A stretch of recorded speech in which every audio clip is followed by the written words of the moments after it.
Konya, la capital del estado Selçuk. Una ciudad de la ciencia, del arte y de la cultura desde el siglo XII. Buenas personas siempre se han criado en las tierras fértiles de Konya, y el más célebre de ellos, Mevlana.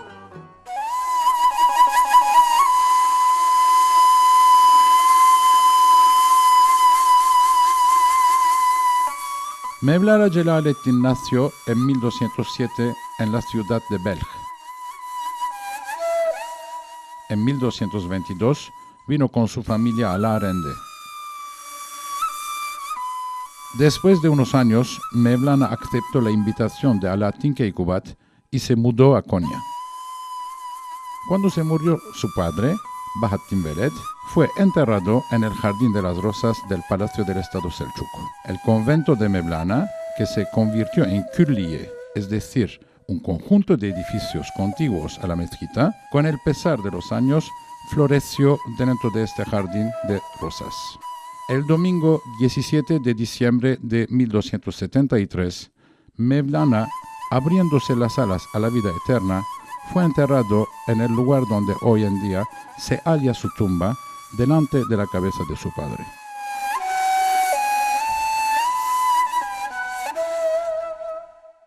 La vida se resume en estas tres palabras: fue crudo, me cocí, me quemé.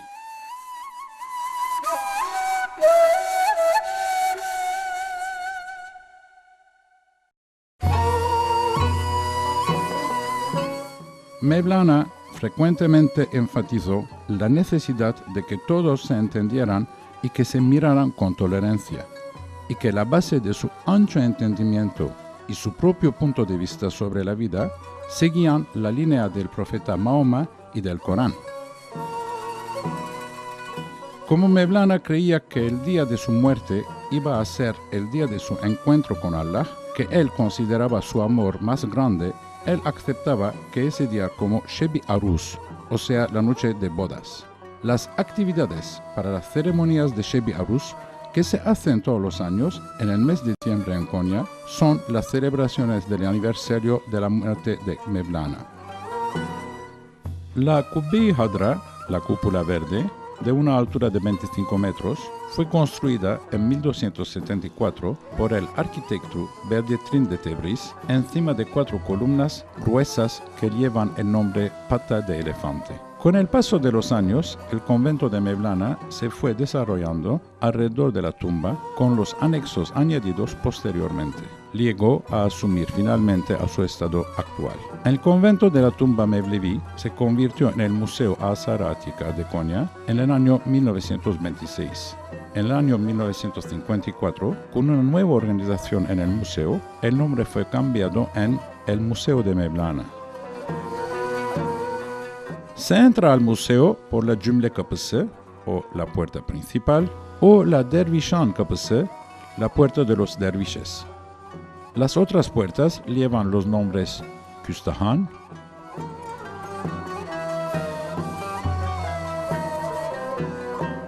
Çelebiyan y Hamuşan. Después de entrar por la puerta de Dervishan, se encontrarán por el lado izquierdo 4 celdas, o sea, cuartos de los derviches, y por el lado derecho 14 más. Los cuartos que se encuentran hoy fueron construidos por el sultán Murat III. 2 de estos cuartos, Postnishin Hücresi, es decir, el cuarto del supervisor del convento, y Mesnevi Han Hücresi, es decir, el cuarto del Mesnevi, tienen exposiciones de sus objetos originales.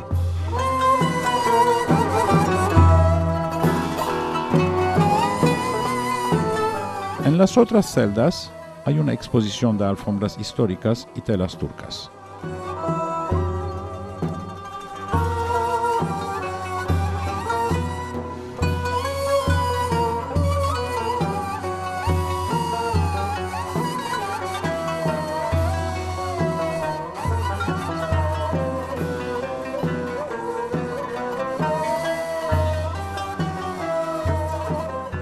Una fuente construida por el sultán Yavuz Selim le da frescura al jardín. Otra fuente elegante, que lleva el nombre Salsebil, está situada en el jardín y el murmuro del chapoteo que viene de la fuente le da una sensación de paz a la gente. El orden de Mevlana o Mevlevilik fue institucionalizada por Sultan Veled, el hijo de Mevlana, según los principios que Mevlana mismo le había enseñado. Originalmente basado en Konya, el movimiento de los Mevlevi, es decir, los seguidores de Mevlana, demostró un gran crecimiento en Anatolia y después en los Balcanes, Chipre, en el norte de África y en la península árabe. Los Mevlevihane eran lugares en donde se daba instrucción principalmente en la educación del Islam místico, pero adicionalmente había clases prácticas y teóricas de música y otras bellas artes.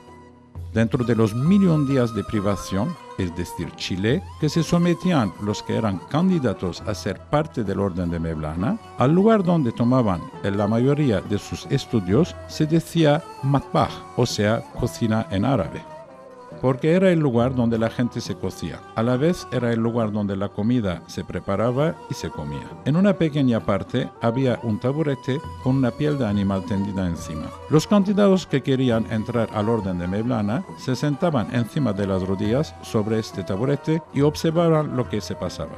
Después de 3 días, tomaban su decisión final de entrar o no. Si la decisión era positiva, entonces sus 1.000.000 días de privación empezaban. Los zapatos se colocaban a un pequeño armario para zapatos que se encontraba debajo del taburete con la punta de los zapatos hacia adentro. Si el maestro responsable para los candidatos giraba la punta de los zapatos hacia la puerta, esto quería decir no estás aceptado al convento.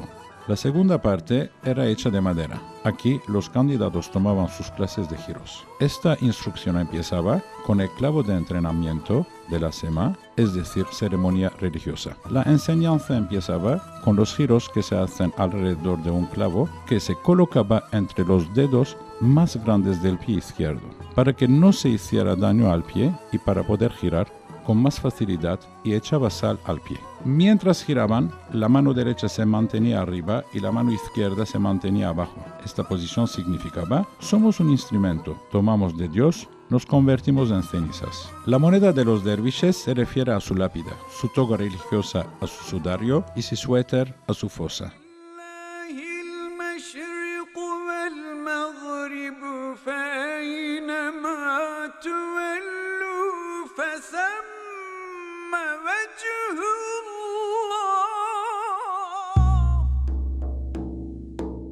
Como en este cuarto se leía el Corán, se le decía Hücre-i Tilavet, es decir, celda de la lectura del Corán. Este cuarto todavía se usa como un cuarto para caligrafía y allí se muestran maravillosos ejemplos del arte caligráfico. En la pared oriental del cuarto de lectura del Corán encontramos una puerta de plata que nos recuerda casi a la portada de un libro.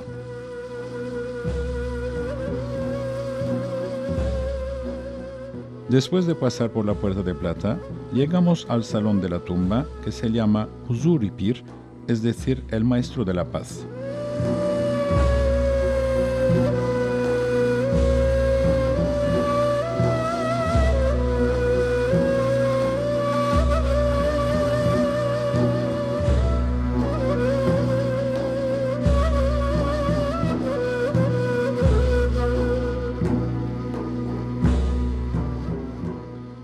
Hay 3 cúpulas que cubren la tumba.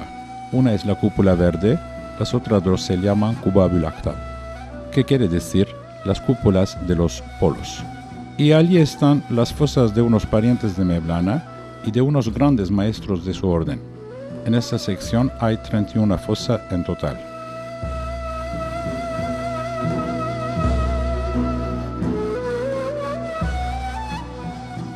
El sarcófago de mármol de Mevlana está encima de un estante con un escalón de plata, separado del salón por una reja de plata. Está cubierto con un cuero con maravillosos versos del Corán, encajados en oro y satén negro. A su lado yacen también su padre Bahattin Veled y su hijo Sultan Veled.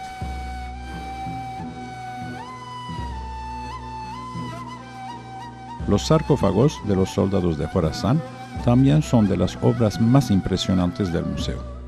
Los soldados de Jorazán eran soldados que se vinieron juntos con la familia de Mevlana de la ciudad de Belj.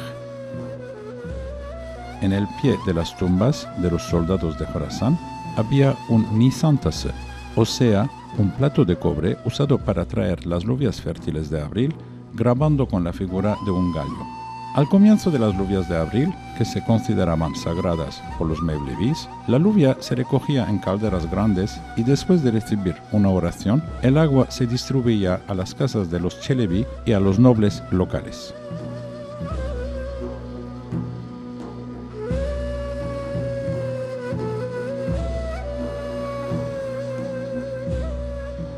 En los escaparates de los semahane, es decir, pabellones ceremoniales, hay objetos ejemplares de la cultura de los Mevlevi, como las ediciones más viejas del Mesnevi, es decir, el libro de Mevlana, muchas obras de escritura de valor, como el Divan Kebir dorado, la ropa que pertenecía a Mevlana, Shems y Sultan Veled,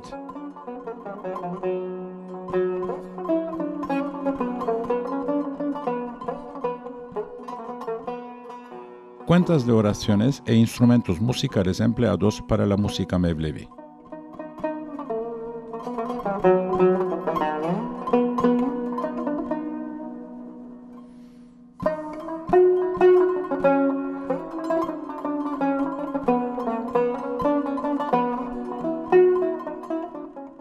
En cuanto a la mezquita pequeña que está ubicada al lado del pabellón ceremonial, hay una exposición que incluye el Sakal de Sherif, es decir, un pedazo de la barba del profeta Mahoma, la alfombra de oración de Mevlana,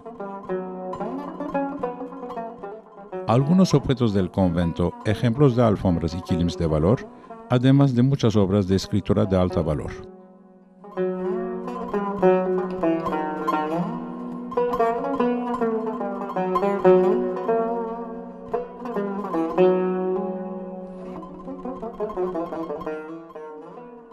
Es una llamada que continúa hace siglos. Konya nos está llamando. Mevlana nos está llamando. Nos está convocando a que nos entreguemos al Creador, a la paz, al amor. Quien quiera que sea usted, venga. Incluso si usted es un infiel, un pagano o un adorador del fuego, venga.